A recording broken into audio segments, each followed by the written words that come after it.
Tutor, your first IT job. Build your IT career, 9 months internship program. నమస్తే, నేటి వాస్తవంకి స్వాగతం.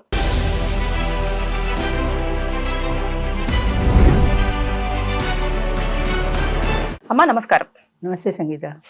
అమ్మా, ఈ రోజుల్లో పెళ్లిని మనం ఒక సెటిల్మెంట్ గా భావించచ్చా? ఎందుకంటే భర్త నుంచి వచ్చే బరణం కోసమే అమ్మాయిలు పెళ్లిళ్ళు చేసుకుంటున్నారు అనే ఒక ఇన్ఫర్మేషన్ అనేది ఎక్కువ పాస్ అవుతుంది. అంటే బరణం కోసమే పెళ్లిరా బాబు అన్నట్టుగా ఫీల్ అవుతున్నారు అబ్బాయిలు కూడా. అది దానిపైన మీరు ఏమంటారు? ఒకప్పుడు పెళ్ళి అంటే ఒక భార్య ఒక భర్త, ఈ భార్యకి ఆ భర్త, ఆ భర్తకి ఈ భార్య అనే ఒక సిస్టమ్ ఉండేది. ధర్మేచ అర్ధేచ కామేచ మోక్షేచ నాతి చరామి అని మంత్రం. అంటే ఈ ధర్మార్థ కామ మోక్షాల్లో ఈ స్త్రీ చెయ్యి నేను విడువను అని దాని భావం. అలాగే ఈమె కూడా చెప్పారు కదా, అదేంటది క్షమయా ధరిత్రి రూపేచ లక్ష్మి ఏవో చెప్పారు కదా, కార్యేషు దాసి కర్ణేష్ మంత్రి భోజ్యేషు మాత క్షమయా ధరిత్రి రూపేచ లక్ష్మి షట్కర్మయుక్త కులధర్మి పత్ని అని. కులధర్మ పత్ని అంటే ఎలా ఉండాలో అని ఈవిడికి చెప్పారు, ఆయనకి చెప్పారు. అవన్నీ ఎప్పుడో అసలు అర్థాలు ఎప్పుడో పోయినాయి, అవన్నీ తుంగలో దొక్కేశారు.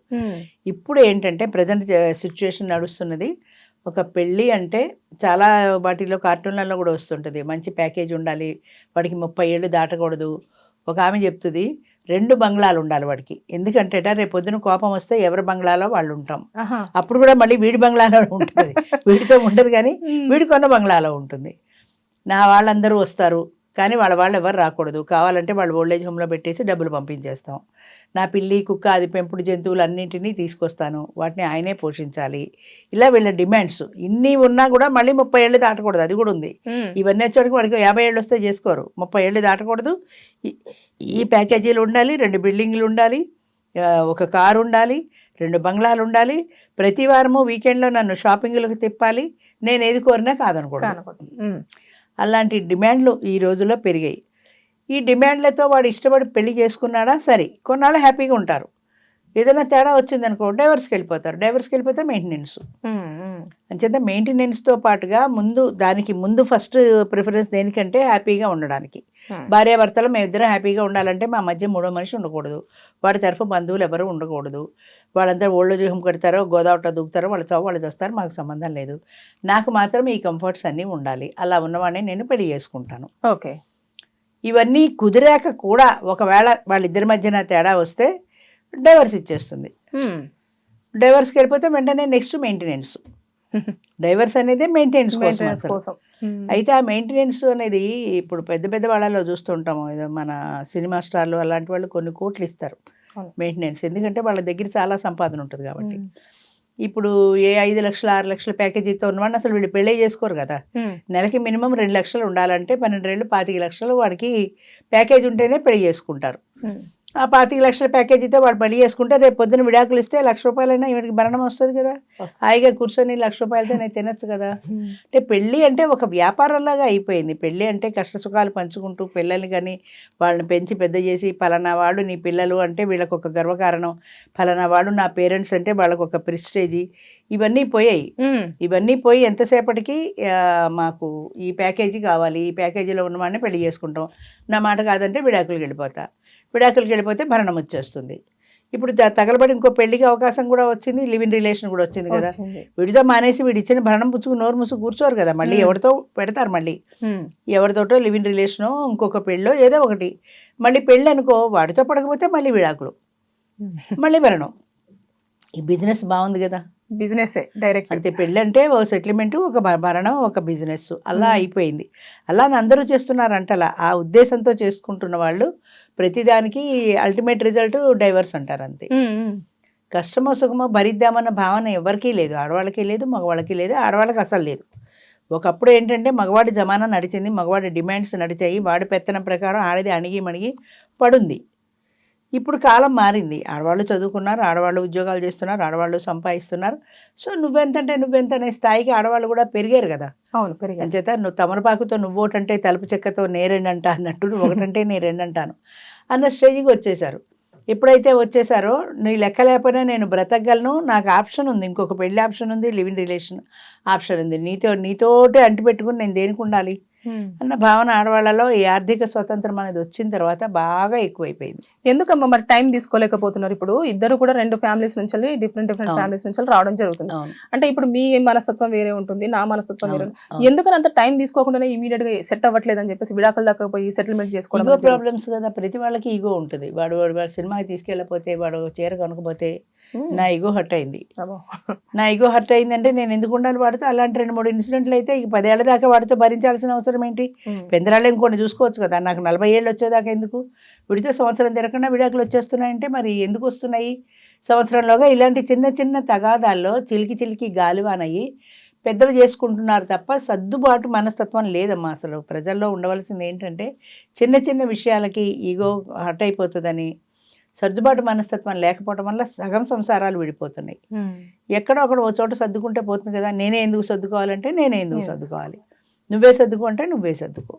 ఆ సర్దుకోవడం అన్న విషయంలో మాత్రం ఎవ్వరూ తక్కువ కాదు. నేను విడాకులు ఇచ్చి ఇంకో పెళ్లి చేసుకుంటాను మగవాడంటే, నీకు అంతకంటే విడాకులు ఇచ్చి ఇంకో పెళ్లి చేసుకుంటాను ఆడదే అంటుంది. 50 ఏళ్ళు దాటి మా తోడుండడంలో ఎంతమంది వస్తారు? 50-52 ఏళ్ళ వయసు ఉంటుంది, నేను విడాకులు ఇచ్చేసానండి అంటాడు ఆయన. మరి పిల్లలయ్యా, పిల్లలు ఆవిడ దగ్గరే ఉంటారండి. ఆవిడ అంటే ఇంకో అమ్మగాన్న బిడ్డ కాబట్టి ఆవిడని వదిలేసావు, పోనీ ఓకే, నీకు ఎలాంటి ఎమోషనల్ రిలేషన్ లేదు. నీ పిల్లలు ఉన్నారు కదా, పిల్లల్ని నీతో పాటు ఆడి పాడి నీ గుండెల మీద పడుకున్న పిల్లల్ని ఎట్లా వదిలేయగలిగావయ్యా అంటే, ఆవిడ తీసుకెళ్ళిపోయిందండి. ఏం చేయమంటారు? నాకే బరువు బాధ్యత లేదు, నేను ఫ్రీగా ఉన్నా ఇంకో పెళ్లి చేసుకోవడానికి రెడీగా. పిల్లలు ఉంటే మళ్ళీ ఇంకో పెళ్ళం ఏమన్నా ఆలోచిస్తుందేమో పిల్లలు ఉన్నారని. ఆ పిల్లలు కూడా ఆవిడనైతేనే వేసేస్తే నేను హాయిగా ఫ్రీగా ఉండొచ్చు కదా అన్న భావన ఎక్కువ మందిలో ఉంటోంది కానీ ఆ కన్న బిడ్డల్ని నేను దూరం చేసుకున్నానన్న భావన ఉండట్లేదు. అది ఉండాలి అంటే వీడు అణిగి మణిగి ఉండాలి. ఆవిడ ఏమన్నా వీడు కాదన్నానికి వీలేదు, కాదంటే వెళ్ళిపోతుంది పిల్లల్ని తీసుకొని. అందుకని ఆ భయం కొద్దీ అణిగి మణిగి ఉండాలంటే వీళ్ళు ఉండలేరు. సో పర్యవసానం విడాకులే. విడాకుల తర్వాత నెక్స్ట్ మ్యారేజే, వెళ్ళిపోతారు ఈజీగా.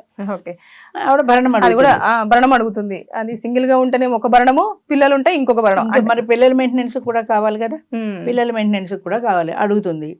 అది కోర్టు ఇవ్వాల్సిందే అంటే ఇస్తాడు. వాడికి 2 లక్షల ప్యాకేజ్ ఉంది అనుకో, 1 లక్ష రూపాయలు పోతే పోయింది అనుకుంటాడు. 1 లక్ష ఉంది కదా ఇంకా. అంతేగాని ఇందులో సగం జీతం నాది వాళ్ళకే పోయింది, ఇప్పుడు ఈ పెళ్లి చేసుకుంటే ఈవిడిని పోషించాలి, ఈవిడ ఖర్చులు భరించాలి అన్న ఆలోచన కంటే కూడా ప్రస్తుతం నాకు ఆ అమ్మాయితో పడలేదు, ఇంకో పెళ్లి చేసుకుంటా. నేనేమంటానంటే ఇంకో పెళ్లి చేసుకుంటే ఈ అమ్మాయితో పడుతుందనే గ్యారంటీ ఉందా? ఆ అమ్మాయి మంచిది కాదు, ఈ అమ్మాయి మంచిదన్న గ్యారంటీ ఉందా? చెప్పలేం కదా. చేసుకున్న తర్వాత ఎవరు ఎలా మారుతారో, మనుషుల మనస్తత్వాలు ఎప్పుడు ఎలా మారుతాయో చెప్పలేము. ఈ అమ్మాయితో పోనీ సుఖంగా ఉండవాలన్న గ్యారంటీ ఉండదా? మళ్ళీ ఒకళ్ళనో ఇద్దరినో ఇక్కడ కూడా కంటావు, కన్న తర్వాత మళ్ళీ గొడవలు వస్తాయి, మళ్ళీ ఈవిడ వెళ్ళిపోతుంది, ఆవిడకో లక్షించి ఈవిడకో లక్షించి నువ్వేం తింటావు? అంచేత ఈ ఆలోచన మగవాళ్ళకి ఉండాలి, ఆడవాళ్ళకి ఉండాలి. అసలు విడాకులు అనేది రావడమే పెద్ద దురదృష్టం అమ్మ. అది ఆప్షన్ ఎప్పుడైతే కనపడిందో వెళ్ళిపోతారు వెంటనే.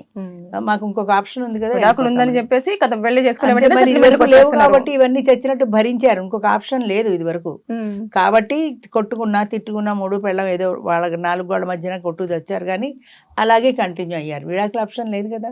ఇప్పుడు విడాకుల ఆప్షన్ వచ్చింది కాబట్టి వెళ్ళిపోతారు. అసలు పేరెంట్స్ మా అమ్మాయికి ఏం కర్మండి వాడితో అనిపించుకోవడానికి, మా అమ్మాయి విడాకులు ఇచ్చేస్తుంది హాయిగా ఇంకో పెళ్లి చేసేస్తాం అని పేరెంట్సే అంటున్నారు. ఇంక దానికి తోడు అవును మనం విడాకులు ఇచ్చేసి ఇంకో పెళ్లి చేసేసుకోవచ్చు కదా అని ఈవిడ కూడా అనుకుంటుంది. ఇక్కడ ఎలాగో డబ్బులు వస్తున్నాయి కదా, దాంతో ఇంకో పెళ్లి చేసేసుకుంటాను అంతే హాయిగా, ఇంకో పెళ్లి లేకపోతే లివ్ ఇన్ రిలేషన్. ఆప్షన్స్ పెరిగిపోయిన కొద్దీ కూడా మనుషులు చాయిస్ పెరిగిపోతుంది. ఇప్పుడు నీకు పరీక్షలో either A or B or C అని 3 ఇచ్చారనుకో, 3 ఆప్షన్లు ఉన్నాయి, చూసుకుంటావు ఏది బాగా నేను రాయగలుగుతాను, ఏ ఆ బి ఆ సి ఆ చూసుకుని ఏది బాగా రాయగలిగితే అది రాస్తావు. అంతే, ఆప్షన్లు పెరుగుతున్న కొద్దీ నీ చాయిస్ పెరిగింది. అంచేత ఇది లేని రోజుల్లో ఉన్నట్టుగా ఇప్పుడు కట్టుబాట్లు లేవు. మనుషులు విశృంఖలంగా మారిపోయారు. దానికి పేరెంట్స్ కూడా దానికి మరింత ఆజ్యం పోస్తున్నారు కానీ నీకేం కర్మ పడి ఉండడానికి, నీకు 6 లక్షల ప్యాకేజీలో ఉన్నావని వాళ్ళు చెప్తున్నారు కానీ కష్టమో సుఖమో అక్కడే భరించాలమ్మా అని ఏ తల్లి తండ్రి నాకు తెలిసి చెప్పటం లేదు. ఏ తల్లిదండ్రి చెప్పట్లేదు. చెప్తే తల్లిదండ్రులే ఇంకా ప్రోత్సాహం చేస్తున్నారు కదా, మా అమ్మాయికి విడాకులు ఇచ్చేసి వేరే పెళ్లి చేస్తామని వాళ్ళే చెప్తుంటే డిమాండ్ చేసేదే పేరెంట్స్. అసలు చాలా సందర్భాల్లో మగ పిల్లవాడి తల్లిదండ్రులు ఏమంటారంటే అసలు మేము మాట్లాడలేమండి ఆవిడతో, అంతా పిల్ల తల్లే మాట్లాడుతుంది, తండ్రి నామినల్ హెడ్ ఊరికి అలా కూర్చుంటాడంతే, కూర్చోవడం వరకే ఆయన వంతు, అంతా ఆవిడే మాట్లాడుతుంది, మేనేజ్మెంట్ అంతా ఆవిడదే, పెత్తనం అంతా ఆవిడదే, మేము ఇలాగే కూర్చొని వినాల్సిందే. మీరు ఉంటారా మీ అబ్బాయి దగ్గర అంటే, అబ్బాయి లేదమ్మా మేము ఓల్డేజ్ హోమ్కి వెళ్ళిపోతాం అనాల్సిందే. మేము ఎందుకు వెళ్తాం ఓల్డేజ్ హోమ్ కంటే, ఆ పెళ్లి కాదు, కొడుకు పెళ్ళి అవ్వదేమో అని వీడు భయం కొద్దీ మేము ఉండవమ్మా, మేము రావమ్మా, మేము ఓల్డేజ్ హోమ్కి వెళ్ళిపోతాం, మా పాట లేదా మేము పడతాము, మేము ఎప్పుడు వాళ్ళ ఇంటికి కూడా వెళ్ళవమ్మా అని వీళ్ళన్నీ అంటే అబ్బాయి ప్యాకేజీ వీళ్ళ అగ్రిమెంట్ నచ్చితే ఆవిడ ఓకే అంటుంది, ఆవిడ ఓకే అంటే పిల్ల ఓకే అంటుంది. అంతే తప్ప అక్కడ ఒక ఇండివిజువాలిటీ మేమిద్దరం మాట్లాడుకున్నాం, మేమిద్దరం పెళ్లి చేసుకున్నాం, ఈ కండిషన్లో మేమిద్దరం కలిసి ఉంటామన్న భావం లేదు. అది ఎవరితో మా కుక్కలు నక్కలు వాటన్నిటిని నువ్వే పోషించాలి అని చెప్పినట్టుగా కంట్రోల్ తప్పిపోయిందమ్మా. అది ఒకప్పుడు మగవాడి డామినేషన్ ఉంది, ఇప్పుడు ఆడదాని డామినేషన్. భరించాల్సిందే తప్పదు, ఎందుకంటే మగవాడి డామినేషన్ ఉన్నప్పుడు వీళ్ళు భరించలా, ఇప్పుడు వీళ్ళ డామినేషన్ వాళ్ళు భరించాల్సిందే. కాలం మారుతుంటుంది కదా, పరిస్థితులు మారితే ఎన్విరాన్మెంట్ మారుతుంది, సిస్టమ్స్ మారితే ఆలోచన విధానం మారుతుంది. ప్రస్తుతం ఆలోచన విధానం అంతా మా ఆడవాళ్ళ హవా నడుస్తోంది, భరించాల్సిందే. రైట్, అంతేనమ్మా, చేయగలిగింది ఏం లేదు. థ్యాంక్ యూ అమ్మా.